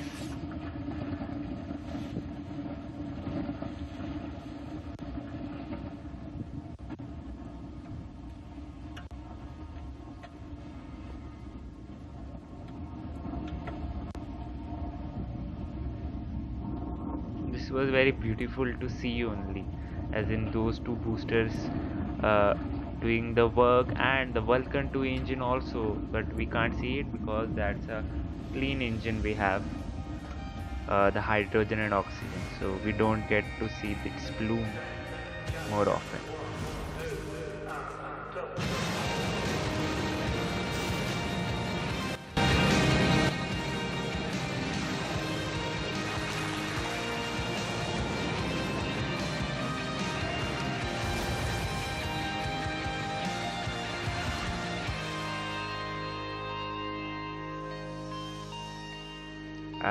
Okay.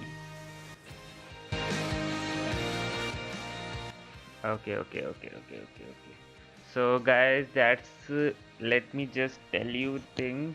Okay, first of all, what is going on in the chat? List of homework to be done. I mean, okay.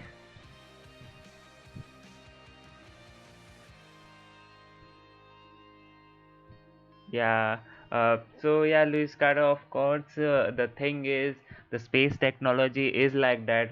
The more you go into it, the more you like it, and the more knowledge you get, because the space sector is only sector wherein everything you imagine, like you have not imagined also, is there, and you will be very amazed to know all those things. Okay, like this also happened, this also happens, we don't know, we didn't even know about this.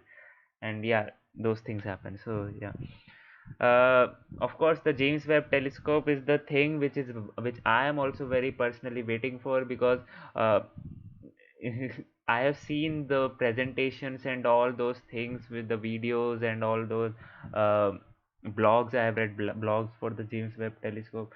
It is the most complex piece of hardware, believe me, after space station, for me only. And if I am not wrong, many other people will also agree that it is a most complex piece of hardware sent into space after space station. So I'm really very excited for that, because that capability of that only fascinates me the most. The James Webb Telescope has the capability to explore the universe and see the universe in a way which has never been seen before. It was done by Hubble Space Telescope previously, but the limit of that was that it wasn't able to view the far galaxies, as in where we know the planets are there and habitable planets are there and all those things are there, but we aren't getting the clearer images of that, and we aren't able to see what all components are there. But that will all be done by the James Webb Telescope, because the James Webb Telescope, if I'm not wrong, won't be in the Earth's field. It will be like between the Earth and the Moon. I don't properly remember, but yeah, it won't be like in the Hubble Space Telescope. The orbit is a little bit different, because I didn't remember, but yeah, something is different. I definitely remember that. So yeah, that's the thing. Okay, so that's it for today, guys. Let me just conclude it. So first of all, we had a very good presentation. First of all, yeah, of course, the glitch which I had to face, the mic was muted for such a long time, and I didn't know about it. But when I did know about it, and then also I messed up, but hopefully everything was perfectly fine after that. And then we saw the presentation of the launch, as in those two people hosting, and Stephen, the CEO of Arianespace, were going giving the details. And then finally we also had some details about why the launch is on hold for at T-7 minutes. And then we tried to play the Kerbal simulation for that, and it remained uh, in between only, and then the countdown started, mainstream started.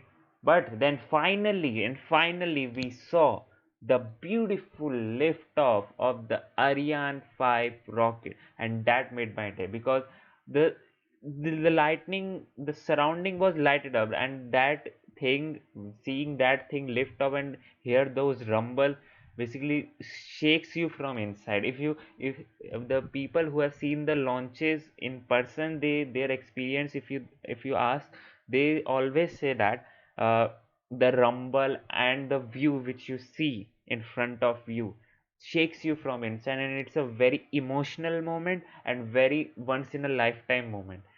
So yeah, if you get to see a launch personally, then it's a very unique opportunity and a very interesting opportunity to get.